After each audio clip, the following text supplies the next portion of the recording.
Oi, pessoal! Já estamos aqui ao vivo.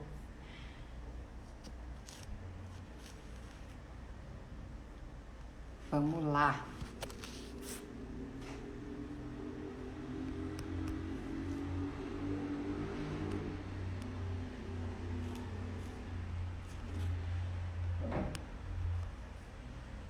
Oi, oi, oi! Pri, Jamie. Ah, quanta gente! Tô aqui preparando, hein? Deixar mais uns minutinhos.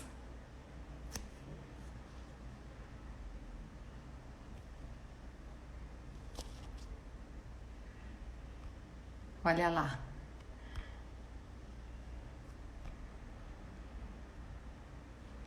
Ó, Chico, Jamie, buenas.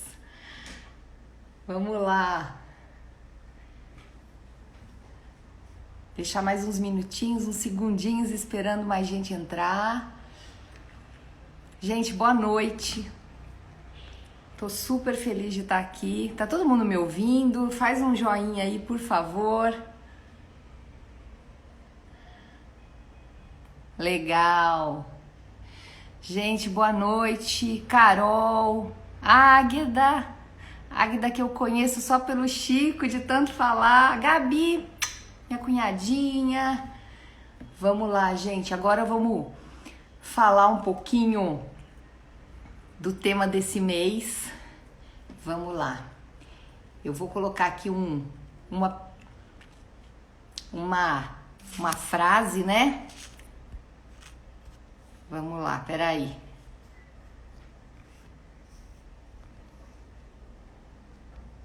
Chico,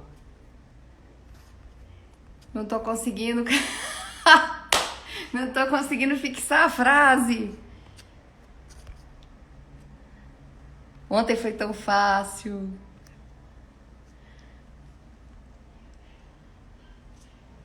Como é que é mesmo, meu amigo? Manda na cola aí.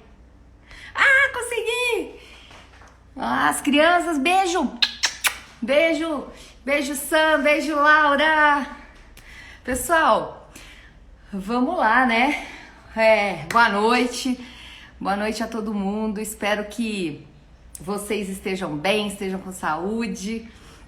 É um prazer estar aqui com vocês, viu? Essa é a edição do mês de setembro. E o nosso bate-papo vai ser sobre medo, né?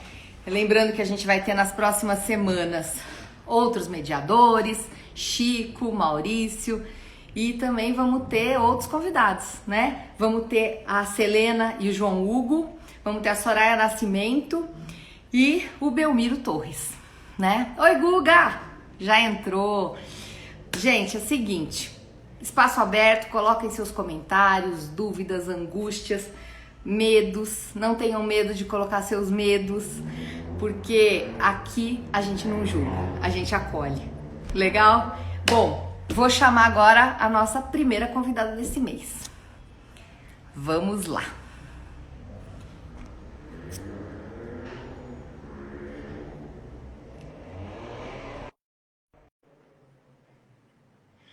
Vai entrar. Olá! Tudo bem? Gente, Boa noite! boa noite! Oi, Fernanda, como estás? Eu tô bem, e você? Estou muito bem, e tu? Bom, também, super feliz de estar aqui com você, viu? Maravilha, eu também. Que bom. Gente, vamos lá, vou falar um pouquinho da Jamie, certo? É, a Jamie, ela é antropóloga, ela é PhD em saúde pública e professora no Instituto de Saúde Coletiva, certo? Só que eu tenho umas curiosidades também, né? Ela é colombiana. Eu tô sabendo que você gosta muito de dançar as coreografias baianas.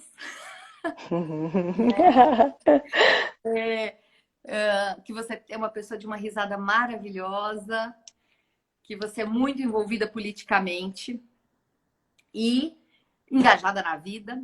E também sei que você não tem medo de fazer tatuagem, Você tem muitas tatuagens.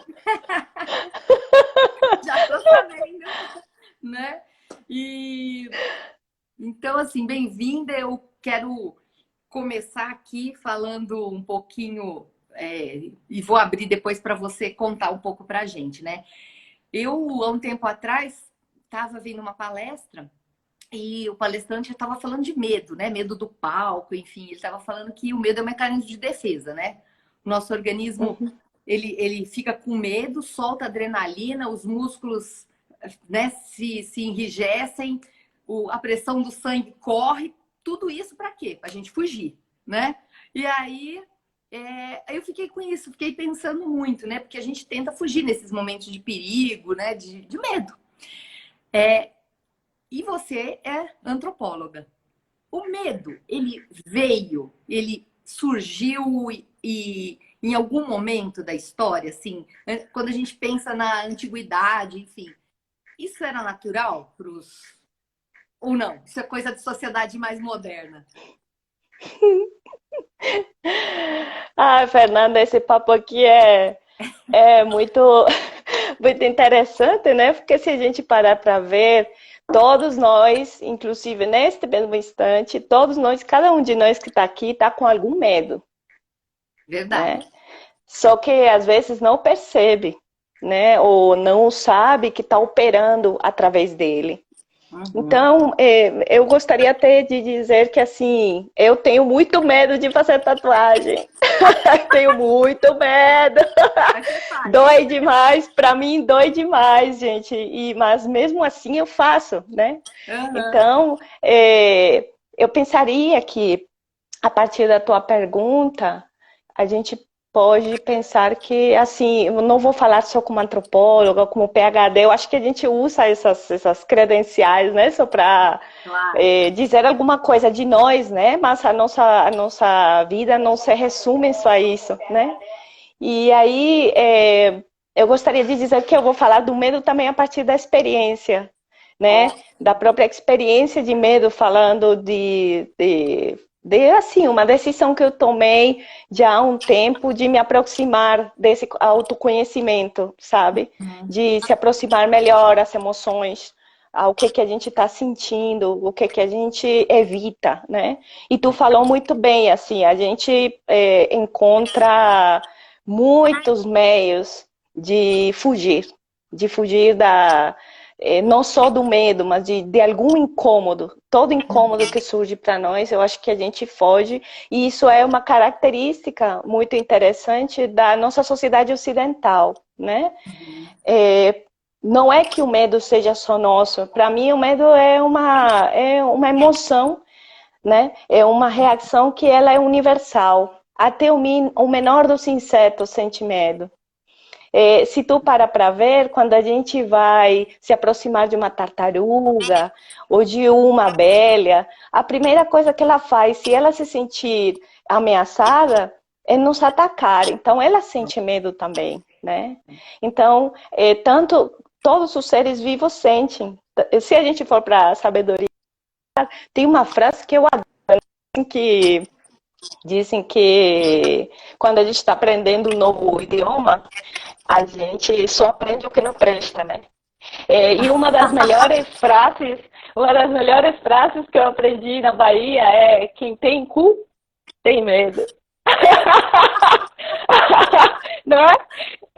Eu acho que é uma coisa bem do Brasil, né? E eu acho que é isso. Isso quer dizer o quê? Que todos temos medo, todos podemos sentir medo. Agora, ele não é só, para mim, desde a minha visão, não é só uma reação biológica, né? Como é uma emoção, é uma reação emocional, é toda uma mistura de formas que a gente tem de se apresentar frente ao mundo, e que às vezes a gente não tem consciência de que está agindo pelo medo. Não tem essa consciência, porque nós, especialmente no Ocidente, nós somos muito treinados para ser analfabetos emocionais. Uhum. Nós não temos, sabe, um conhecimento de nós, nossa cultura não está ela não propicia momentos para a gente parar, para a gente observar quando é que a gente está com medo, quando é que a gente está reagindo de alguma forma, né? Então, eu escuto muito isso com meus alunos, com as pessoas, assim, eu estou ansioso, eu estou Uhum. ansiosa, né? E a ansiedade, para mim, é uma manifestação de medo, né?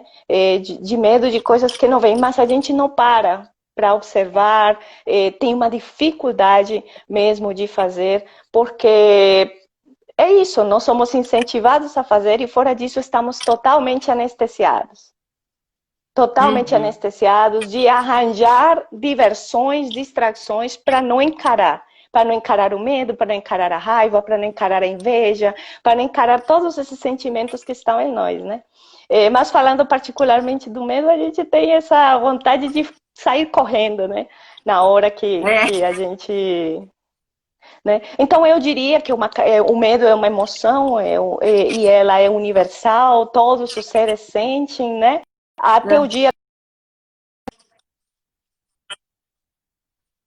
também diriam que tem medo de nós, né? aham, Especialmente assim da nossa ignorância, de é, como a gente sabe tão pouco da natureza e tenta fazer delas. Eu acho que o medo que a gente tem da própria vida é o que faz que a gente às vezes faça o que está fazendo, né? Eu acho que essa pandemia que a gente está vivendo é também um produto do nosso medo. é verdade. Você falou uma coisa super, muitas coisas interessantes, né? Mas a gente tem medo de entrar em contato com a gente mesmo, né? E assumir isso. Então, Sim. quando você falou de. A gente tem muitas outras emoções, né? E raiva, enfim, afeto, amor, né? Na verdade, tudo é Uhum. afeto, né? Mas a gente tem muito, muito medo até de assumir isso, né? Quando a gente não gosta ou quando a gente ama, né? E aí você falou da pandemia, né? De como a gente tá nesse momento, né? Você acha que a gente vive agora numa sociedade do medo ou com medo? Isso é, foi exponencial agora? Fernanda, eu nunca estou sozinha, sabe? Eu acho que a gente sempre é acompanhado por muitos ancestrais e por muitas pessoas que inspiram a gente na vida. Eu Uhum. trouxe umas pessoas, eu sempre gosto de andar com amigos, assim, com livros e com gente com a qual eu dialogo, né? Aí tem esse autor aqui, que ele é um escritor mexicano, né? Uhum. E ele é uma pessoa que ele passou por uma experiência similar com a minha. Né? Em fevereiro, a gente teve uma primeira conversa presencial lá no Café Ravel, falando de medo.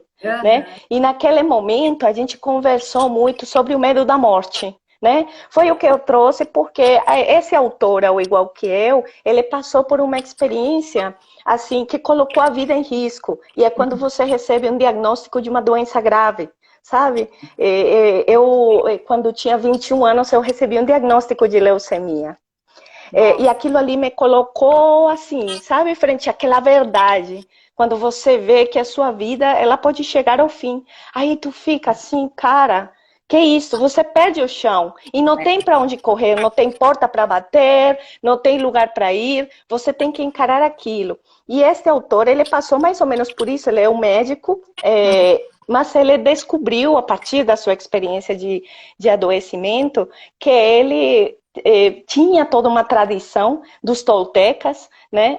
E ele foi lá beber dessa fonte. E nesse livro, tu sabe o que ele diz? Que mais ou menos, para a maioria das pessoas, nas relações que a gente vive mais ou menos numa relação de 95% de medo, 5% de amor.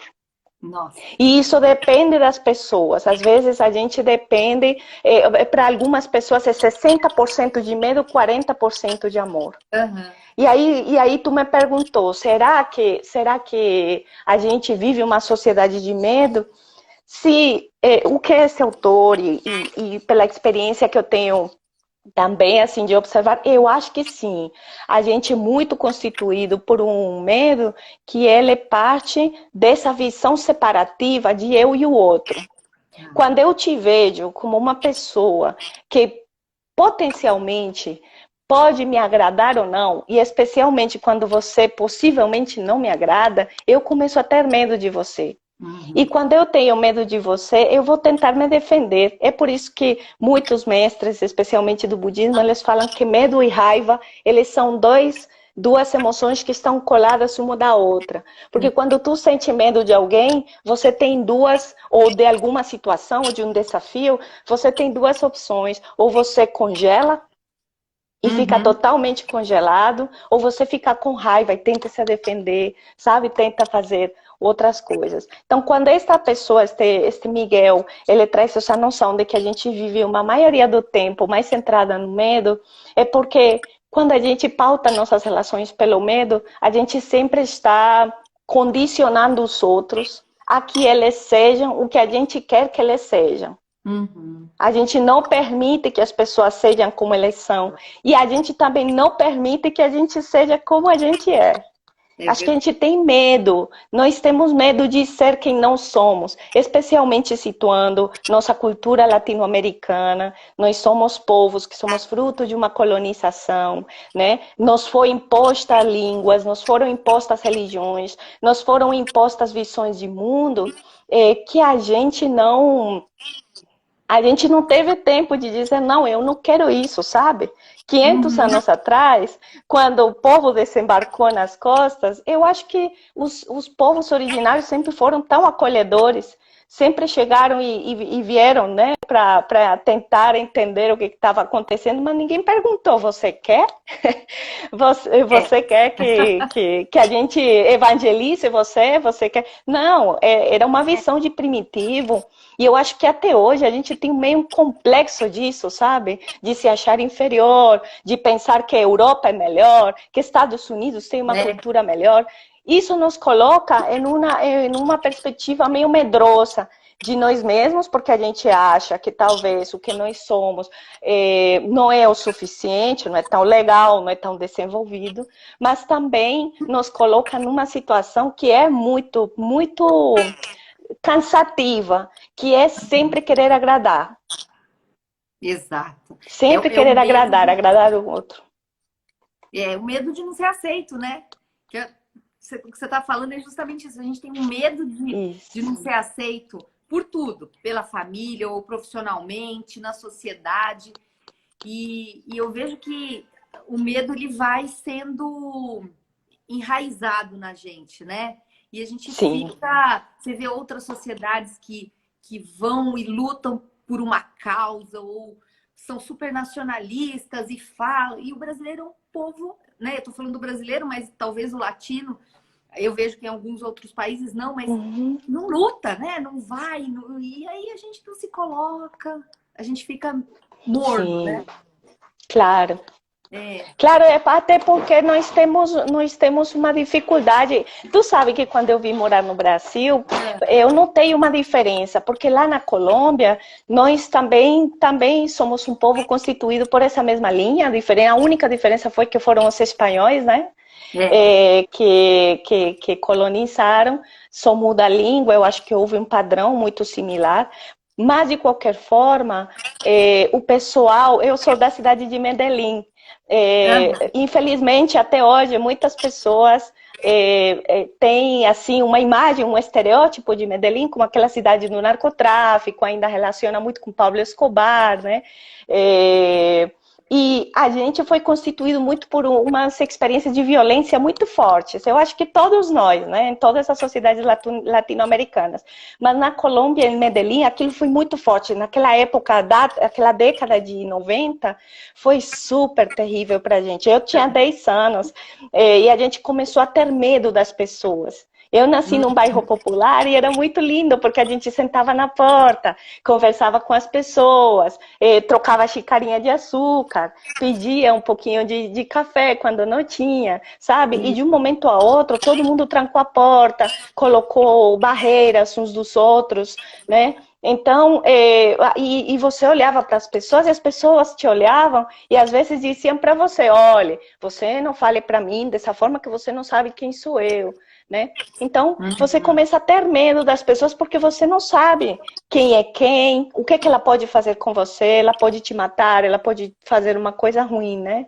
E quando eu vim morar no Brasil, eu vi uma liberdade de expressão naquele momento, né? As pessoas falavam aqui na Bahia mesmo, nossa, eu às vezes ficava com medo. Tu sabe por quê? Porque as pessoas falavam assim, tão abertamente, tão legal assim, sem medo de expressão corporal. Às vezes você batia, falava, vá pra lá, desgraça. Eu achava que estava brigando. Eu dizia assim, meu Deus, a pessoa tá brigando. Aí as pessoas me diziam, não, tá brigando não, tá conversando, né? Aí daqui a pouco eu fui liberando também um pouco esse jeito um pouco mais medroso de se relacionar com as pessoas, porque eu vi que não tinha problema nas pessoas, às vezes, se falarem, eu achava as pessoas muito sinceras, que falavam as coisas assim, meio atiradas na cara, eu disse assim, nossa, eu ficaria muito chateada se uma pessoa me falasse assim, mas depois aquilo ali sai, né? Então, essa é uma coisa bonita de nós latino-americanos, que eu acho que a gente tem a tropicalidade em nós, né? A gente tem formas de extravasar o medo através da dança. Tu falou, eu gosto muito de dançar. Adoro dançar. Sou assim super fã do show de Jerônimo. E aí é uma hora em que, assim, eu lembro quando os shows eram lá na Escadaria do Passo, no Pelourinho, nas terças-feiras. Maria, eu não tinha medo nenhum de me acabar de dançar. Era muito bacana, com o André por aí, André está por aqui nos escutando, tem outras pessoas também que também sei que curtiram por lá esse lugar e que curtem ainda, esperemos que podamos curtir, né? Sim. Mas eu acho que essa parte é uma parte que a gente precisa cuidar mais em nós. Por isso que eu digo que, assim, para a gente encarar o medo, a gente tem que ter coragem de sentar com ele e olhar para ele. Porque tem realmente uma coisa, Fernanda, a gente não é só o medo, a gente tem medo de ter medo. Exato. Alguém comentou isso aqui, colocou nos comentários, que a gente tem medo de ter medo, né? Sim. É verdade. Aconteceu aqui que caiu o celular, desculpa.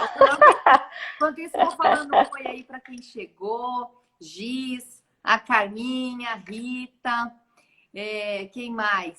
Edna. Falar um oi para todo mundo, bem-vindos, né? Bem-vindos. Exato. Eu tô aqui com alguns comentários, né? A Águeda falando, encarar o medo é importante, né? Sim. E a Mari Calazans falando, a gente tem medo de assumir o próprio medo, que foi exatamente o que você acabou de falar, né? E a Uliana coloca aqui, oi Uli, coloca, o medo não pode nos paralisar, né? E a Edna completa, o medo é limitador, nos dá segurança. Como é que é essa relação, né? Porque às vezes ele paralisa, mas ele é uma defesa, né? Para te fazer, opa, cuidado, né? Ele não pode nos paralisar, mas ao mesmo tempo ele pode ser salvador, digamos assim, né? Como é que fator de proteção. Exato, como proteção. Isso faz sentido, né? E o que você pensa dessa questão do não vou deixar o medo me paralisar? E você deu o seu exemplo, né? Porque naquele momento que você recebeu o seu diagnóstico, você podia ter simplesmente paralisado sua vida, sua vontade de viver, de lutar. Como é que foi isso, né? E como que você vê essa questão, né? Sim, às vezes eu acho que é uma reação natural. E quando eu falo natural, não digo que seja só biológica, né? Porque nós no Ocidente temos muito essa dualidade. Parece que quando a gente fala de natureza, não está falando de cultura e vice-versa. Para mim está tudo unido. A natureza não está separada de nós, né? Nem nós não estamos separados da natureza. Então, é natural, como todos os bichos, como todos os seres, que se a gente se sente ameaçado, a gente se encolha, a gente fica tensionado. O nosso corpo, ele é sensível. Ele mostra para nós quando que a gente não pode, né? Quando a gente está criança, que quer meter o dedo na vela, que o pai diz pra gente, não mete o dedo não, que vai queimar o dedo. Aí, a gente, como bom teimoso, vai lá, mete o dedinho e aprende que o fogo queima, né? E aprende, inclusive, muita da base da nossa civilização está no conhecimento do fogo. de aprender a não se queimar com ele, de aprender a não morrer com ele, né? Então, o medo o medo não é ruim. Uhum. Eu acho que o que é ruim é a gente evitá-lo. Uhum. Porque nossa sociedade, ela nos coloca num excesso de positividade. Não sei se vocês já ouviram nessa expressão. É um excesso de positividade. Parece que nós, o tempo todo, não só temos que estar produzindo, parecendo uma maquinária imparável, que não tem tempo de dar uma pausa para fazer uma certa recomposição daquilo que talvez não pode mais continuar acontecendo, das pessoas que não nos acompanham. Não, a gente tem que ir, e fora disso, sempre estar feliz, né? Parece Tudo que bem. tudo sempre bem, né? A gente, inclusive, é muito exagerado, né? Porque sempre que a gente pergunta para uma pessoa, como você tá? Tudo bem? A pessoa diz, tudo ótimo. Não, tudo não está ótimo, nunca está. Uhum. Sempre tem coisas que não estão bem. A gente cria uma ilusão de equilíbrio, de felicidade, né? É um ideal. Eu acho que a gente vive uma vida mais ideal do que a vida real. Tem medo da vida real. Que a vida real, ela pode ser muito constrangedora, ela pode ser muito dolorosa, né? Tu me perguntou pela minha experiência, quando a gente sente que realmente pode morrer, que a vida não é isso que a gente pensa, né? Mas quando a gente está jovem, né? Quando a gente está jovem, a gente pensa que a vida vai ser para sempre, Longa. né? Exato. Que somos vulneráveis, que nada vai acontecer. Aí tá. Pô, chega um diagnóstico desse, Uhum. você diz, poxa, e em que eu estou investindo? O que eu estou fazendo com minha vida, Sim. né? E aí parece que essas correrias todas perdem sentido. Uhum. Essa falsa ideia de estar bem, ela cai por terra, porque você começa a fazer uma quimioterapia, minha filha, o cabelo cai, olheira sai, você vomita aparecendo. Então, tipo assim, vai esconder para quem? Vai postar no Instagram a imagem de 20 anos atrás a vida inteira? Não dá, né? É verdade. Não dá, né? Tem uma hora que a gente tem que olhar para o espelho e reconhecer o que realmente está lá. E eu acho que a gente tem esse medo terrível de reconhecer o que está lá, né? A gente, às vezes, a maioria, nós mulheres, por exemplo, que somos tão constituídas nessa sociedade capitalista para competir, inclusive, uma com as outras, que eu acho aquilo tão triste, né? Colocar as pessoas para se compararem, para ficar querendo uma ser melhor do que a outra, acontece que a gente não gosta do corpo da gente, fica se comparando com o corpo dos outros, fica querendo ter o cabelo dos outros, fica, sabe, e isso não acontece só com as mulheres, acontece desde as crianças, né? Ah, ela tem um brinquedo melhor do que o meu, eu também quero. Então, assim, essas experiências de morrer, de quase morrer, de você entender aquilo, acho que ressignifica a vida, te coloca em outra visão. Sabe o que? É bom se preocupar com o que os outros pensam da gente, especialmente quando a gente quer ajudar os outros, para que os outros estejam bem do seu lado. Mas quando a gente se preocupa demais, aí já está sendo outra coisa. Você fica ansioso, você fica querendo sempre agradar, se encher de obrigações que não é capaz de cumprir e obrigar aos outros a que cumpram obrigações que você acha que eles têm que cumprir, mas que eles não têm que fazer isso, Exato. né? Vira Então, um círculo, tá, né? é um círculo, é um Vicioso, círculo. infelizmente. E você falou uma coisa super interessante, né? Você estava Sim. falando de criança, enfim. E é verdade, né? Desde quando eu estava pensando aqui, desde que a gente é criança, o pai, a mãe, todo mundo, né? Os adultos, eles falam: ah, deixa de ser bobo, para de ter medo. A gente não permite que. E aí começa esse medo, que é o que você falou, que a gente não assume, começa lá atrás, né? A gente já tenta dizer para a criança que ela não tem que ter medo. E se é bobo, não tem medo de subir no, sei lá, no escorregador. E aí a gente vai travando, né? E a criança vai se. Uhum. E cresce assim, né? A gente cresce com os medos, né? E medos de tudo, até de barata. A Com gente acaba, certeza. a gente acaba incutindo o medo, né? É isso, Fê. É que se tu para pra ver, a gente, é por isso que eu digo que a gente fica meio analfabeto emocional. A gente não sabe muito de nós, não sabe porque tem medo das coisas, mas tem medo. A gente reifica, inclusive, hábitos que são danosos para nós, relações tóxicas, sabe? Coisas que nos fazem mal, porque a gente não quer reconhecer que tem medo de abrir mão daquilo que nos faz mal, né? É muito Tá. interessante porque a gente tem medo de não conseguir o que a gente quer, mas quando você consegue, tem medo de perder. Quer dizer, a gente, por isso que eu acho que esse autor está certo. Eu acho que a gente vive mais 90% da vida no medo do que no amor, do que na compaixão, da bondade com o outro, porque a gente está muito preocupado em sempre conseguir alguma coisa que às vezes está longe demais, assim, que talvez a gente não vai conseguir, né? E É outra verdade. coisa muito bonita que eu tenho aprendido nesse tempo, essa é outra autora aqui, ó, porque eu trouxe esse amigo que já mostrei, tem outra aqui, essa aqui é uma mestra do budismo, que chama Pema Chodron. Esse livro chama Quando Tudo Se Desfaz. É um livro muito lindo, sabe?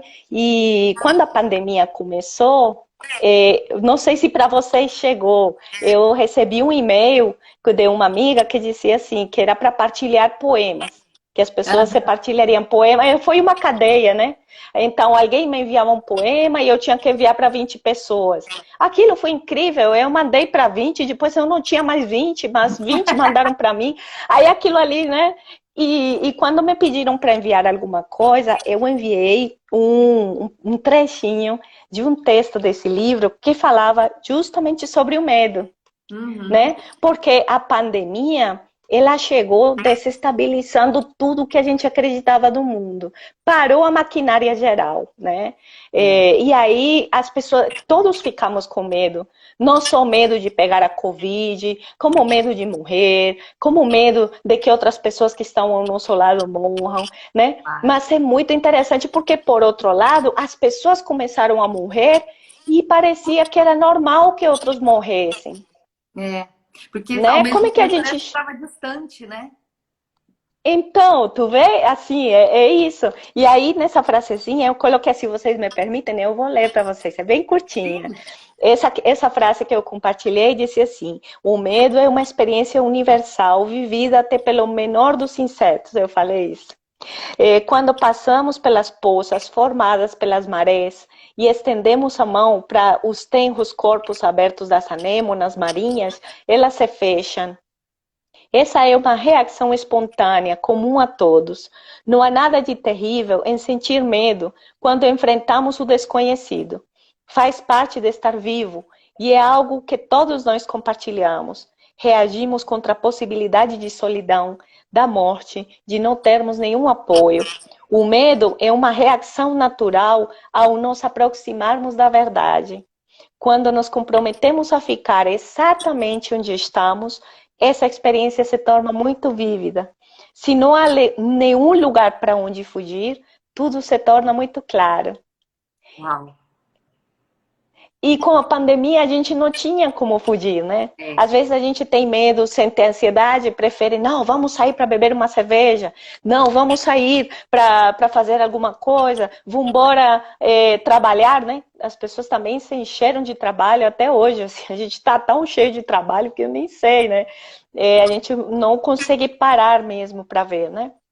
Mas quando a É. gente consegue sentar com o medo e dialogar um pouco com ele, a gente se dá conta que essa verdade, talvez que está ali, que não é a mesma para todo mundo, uma coisa é tua verdade, uma coisa é minha verdade, mas no final, essas verdades todas, elas se complementam, elas não têm por que ser rivais entre elas, nem por que umas ser melhores do que outras, Claro. né? Aí eu acho que a gente vai ficando um pouco mais bondoso e um pouco mais honesto. Uhum. Honesto com nós mesmos, né?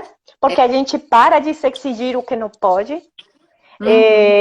deixa de ter expectativas que são irrealizáveis, né? E vai sendo um pouquinho mais sincero assim com as pessoas também, para não pedir delas o que elas também não podem dar. Acho que a gente vai ficando um pouquinho mais alegre. É verdade. Você sabe que você falou da pandemia, né? Da gente estar em casa, e é verdade, a gente está em casa muitas vezes sozinho, e eu percebo que as pessoas começaram a se observar Hum, mais, né? Na quietude, ou sozinho, ou até com alguém em casa, mas você tem mais tempo, parece que, para pensar e encarar, né? E ver. Então, apesar de tudo, tem o seu lado positivo, né? Eu, sinceramente, realmente acredito nisso que você falou, de trazer também à tona a bondade, né? A compreensão e a aceitação de si próprio e do outro, né? Porque também a gente não aceita o outro se a gente não se aceita. Então, com certeza. né? Deixa eu ler mais um pouquinho aqui. Olha, Claro. André, Adri colocou aqui. O equilíbrio é mesmo uma super lição de vida. Ele faz bem ou faz mal, dependendo do equilíbrio que você usa para encarar o medo. E é sempre assim em tudo na vida, né, Jamie? A gente tem que Com tentar certeza. chegar nesse... Tudo que é demais é ruim, né? A Dani, oi Dani. Sempre me achei super destemida, mas recentemente recebi uma indicação de cirurgia para diagnosticar um possível câncer. O medo da morte foi tanto que estou adiando a cirurgia há 4 meses. Uau! Dani, vai lá. Por você, né? Tem que... Guga, Soraya, a gente se despe dessa ansiedade, dessa correria. O hoje é o mais importante, né? Então, muitos comentários. A Rita falou, eu comecei a sentir medo quando eu virei mãe. Acho que é um medo de perda do amor verdadeiro. Louco, né?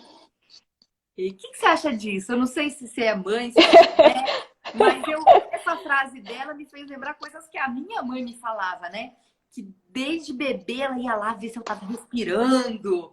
E aí passa a ter um medo porque você tem um serzinho que depende de você, Uhum. né? Como que é isso?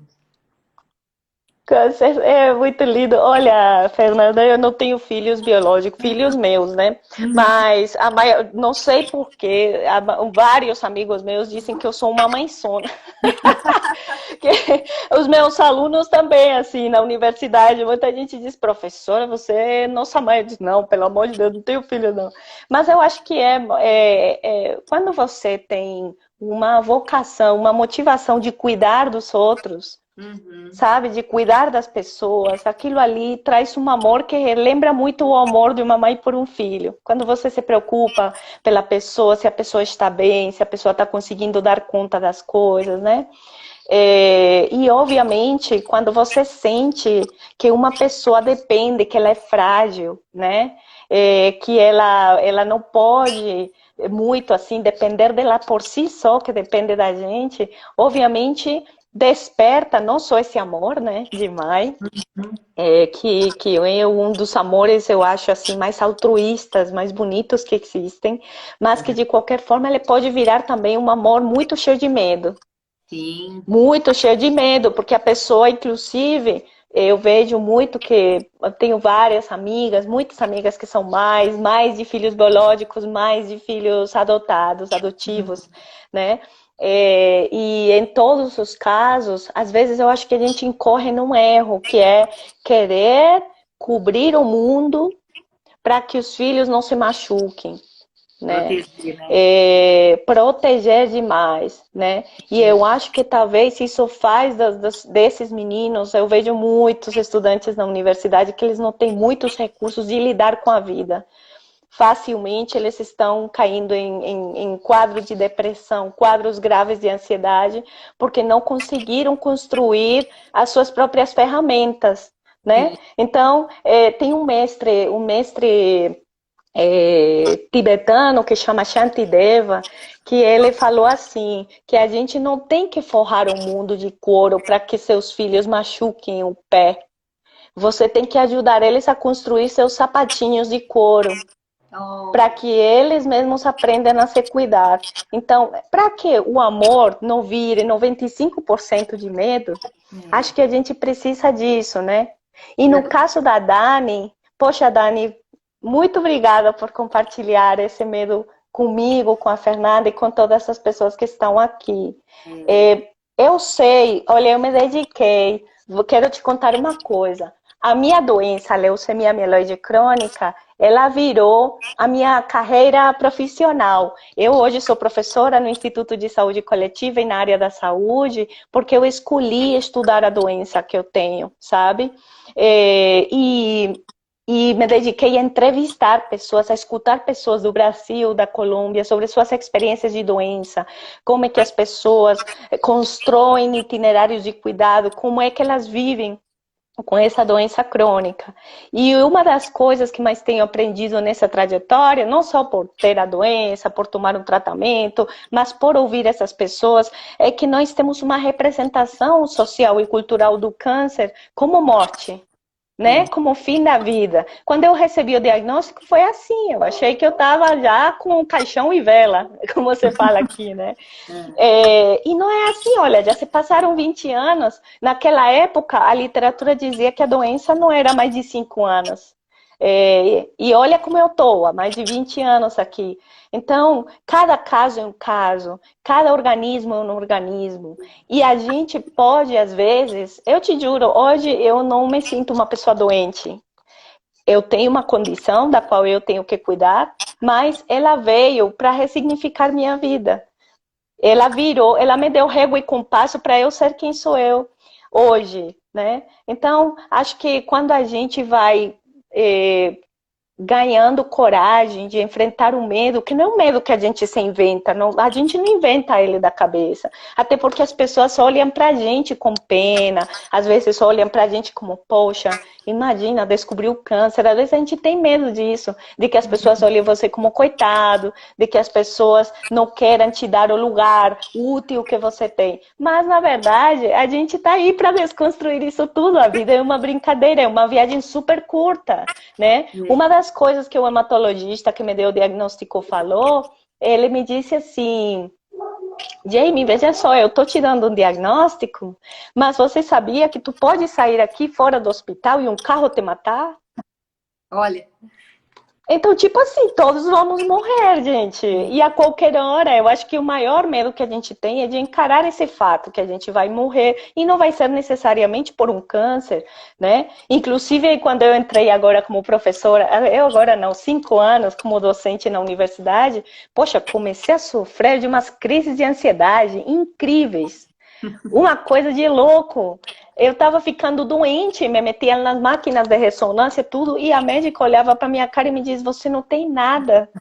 Olha. Eu disse assim, como assim que eu não tenho nada se eu estou sofrendo tanto? Pelo amor de Deus, eu acho que aí vira aquela narrativa, né, que é estresse, e fica a culpabilidade em cima da pessoa. Mas o que a gente não vê é que nossa sociedade, ela está ansiosa, nossa sociedade está adoentada, né? E nós reproduzimos isso dentro de nós porque somos exigidos de toda uma série de coisas das quais a gente às vezes não tem como e a gente tem medo de dizer não consigo.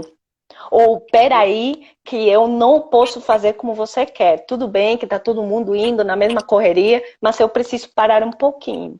Então essa liberdade da gente conseguir dizer que talvez, sim, somos diferentes, a gente tem que celebrar a diferença e não ter medo dela. Acho que é por isso que a gente tem tanto medo uns dos outros, porque a gente quer sempre uniformizar, homogeneizar. Nós, seres humanos, somos os únicos. Nós somos os únicos muito engraçados. Eu dou muita risada. Eu tenho uma amiga bióloga que ela diz que ela gosta mais de cobras do que de ser humano. Eu digo, não, eu adoro o ser humano, porque não existe ser mais teimoso do que a gente. É verdade. Dizem pra você, pare, é pra parar. A pandemia, um vírusinho veio e disse, parou, tem que parar, o mundo não tá bem, estamos numa crise ecológica, as coisas não estão funcionando, oh, hello, parou. E todo mundo, não, vambora porque a economia não pode parar, vambora porque não sei o que não pode parar. E a gente fica empurrando sempre a carroça na frente dos bois. Verdade. Destruindo a natureza e destruindo a nós mesmos nessa brincadeira, né? E fora disso, que assim, o que a gente faz com um plantio de café? Essa é uma coisa que é muito interessante, porque se individualiza o problema. Por exemplo, Fernanda, o problema é teu, né? Porque é você que está ansiosa, é você que está estressada, é você que tem isso. Mas você não fala isso para um plantio de café, por exemplo. Se um plantio de café pegou algum vírus, alguma coisa que resistente nele, você não pode tratar só um pé, você tem que Claro. tratar todos, senão todo mundo se contamina, né? E nós não, nós queremos que Fernanda se cuide, mas não cuidamos da sociedade que está passando por esse problema. Então, acho que isso faz parte de uma ignorância super grande que a gente faz e que é baseada nesse medo de parar, de desacelerar e fazer as coisas diferentes. Eu acredito que existem outros sistemas muito mais cuidadosos com a gente do que esse sistema capitalista aí todo cheio de acelerações e de medos. É verdade. Você falou uma coisa super importante, né? Que é a gente não para até para pedir ajuda, né? E você falou muito dos problemas da sociedade, das doenças da sociedade moderna, depressão. Sim. Eu queria até lembrar aqui, gente, que a gente está no Setembro Amarelo, né? O Setembro Amarelo fala, né, que a gente tem que falar sobre o suicídio, né? E a gente tem medo de falar sobre isso, porque dói, é ruim, enfim. Então, é só educando, né? A gente tem que tomar medidas preventivas, né, contra o suicídio, né? E a primeira fato é parar de ter medo de falar do assunto, né? Então, queria só deixar esse recado, porque tem muito a ver com o que você falou.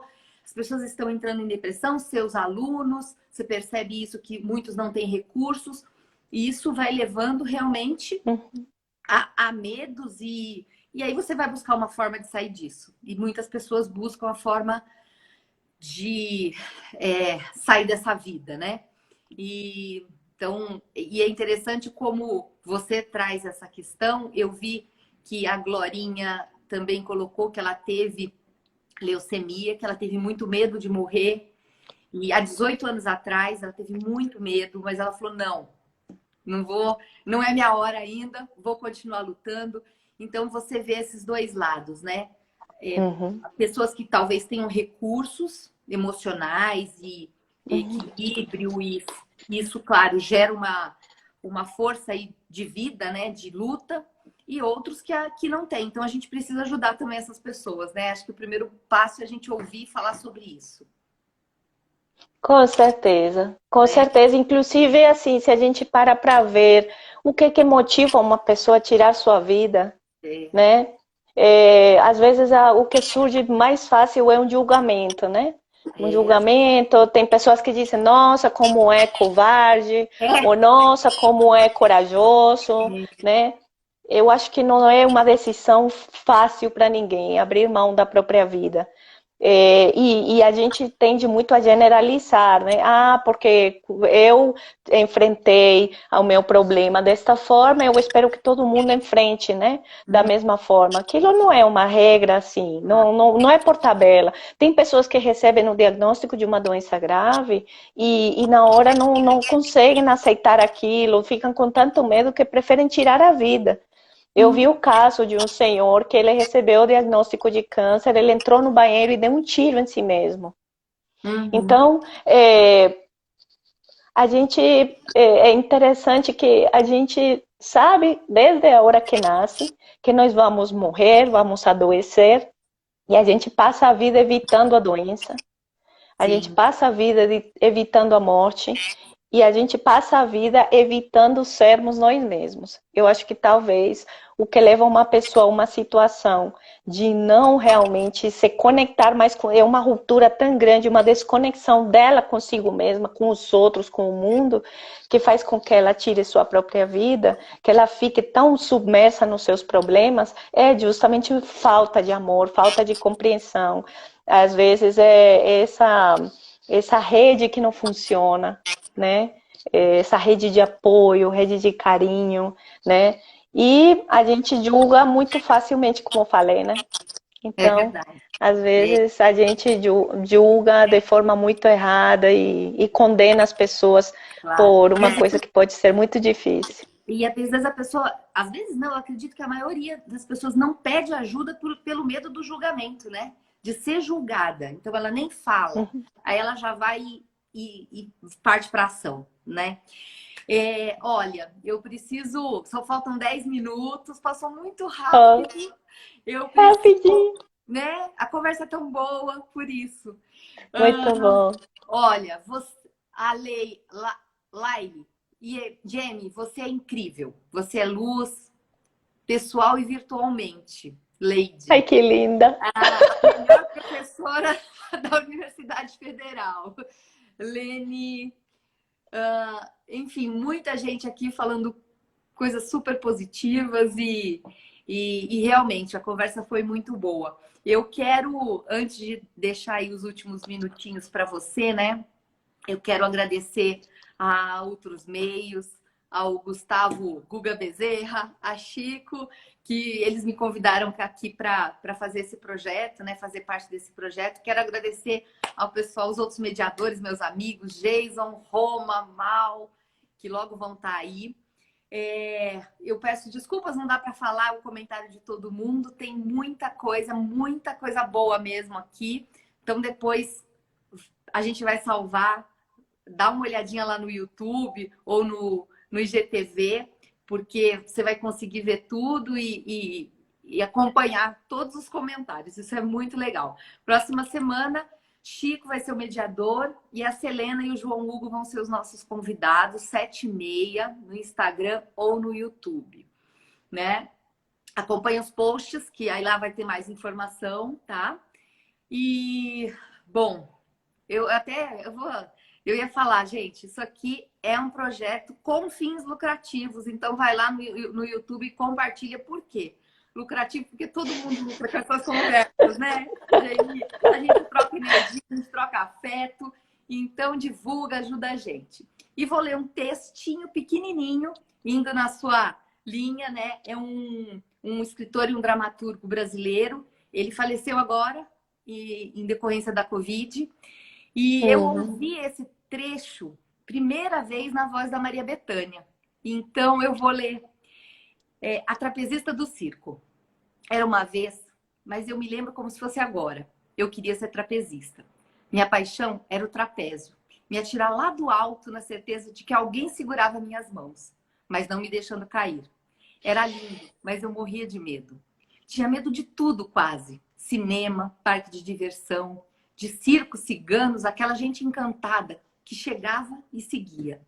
Era disso que eu tinha medo, do que não ficava para sempre. E aí continua o poema. Mas eu acho essa parte, esse trecho, e eu acho que é um dos meus medos, né? Aquilo que não fica para sempre, aquilo que a gente, sem constância. Então, quero terminar assim, te agradecer e deixar o espaço livre para você também falar um pouquinho mais. E você já falou que passou por uma situação, mas como é que é isso para você ser hoje, né? Você tem medo? E como é que você está lidando com eles? Olha, Fernanda, gratidão imensa. Eu adorei esse encontro aqui contigo. Eu acho que eu fui até um pouco mal educada. Me desculpa, viu, Chico? Gratidão pelo convite. Esse convite super especial. Eu desde a vez passada, agora é muito lindo. Eu acho que é muito lindo esse projeto de vocês. Que a gente possa ter, né, esse encontro, discutir de uma forma descontraída e tranquila sobre temas que não são fáceis, né? E uma coisa que eu tenho aprendido através da prática da meditação e da prática escutando e aprendendo com os ensinamentos budistas, mas também dos povos indígenas e tal, é que assim, a emoção que talvez a última que pode desaparecer é o medo. Porque o medo ele está muito linkado a nosso eu, a nossa sensação de eu, né? O medo talvez ele desaparece quando a gente relaxa e deixa de ter medo do outro. Quando a gente abre mão um pouco desse eu tão solidificado, que quer se agarrar àquilo que é impermanente, né? E esse trecho que tu trouxe é muito lindo, porque é isso, a vida é um fluxo, a vida é um rio, a vida não é um tijolo que a gente pode guardar só para nós, né? E a gente se comporta muito na vida como se as coisas tivessem que ficar fixas em um só lugar. Não, a gente está no rio, a gente tem mais que ser surfista e navegar de acordo com a onda. Só que eu mesma não sou surfista, tenho super medo de ser surfista. Mas mesmo assim, a gente se lança na vida e tenta tenta surfar nos problemas, nas dificuldades, mas também tenta sorrir quando pode, tenta rir quando pode com os amigos, tenta fazer. Acho que quando a gente aceita que nossa humanidade, ela é efêmera, a gente às vezes acha que 90 anos é muito, a expectativa de vida aumentou, né? Hoje nós temos pessoas que chegam até 74, 80, 90, quando antes não chegava nem a 35. Isso é um ganho, mas coloca pra gente esse medo terrível e iminente de morrer. Eu acho que quando a gente aceita que a morte é uma verdade e que pensar nela não quer dizer que a gente vai morrer amanhã, ou que está chamando ela, né? Acho que a gente fica um pouco mais leve, vai soltando um bocado de bagagem que fica carregando que não é necessária, né? E vai exercendo um pouco essa honestidade, né? Com a gente que é importante para a gente poder andar com medo, mas tendo coragem de sentar com ele, né?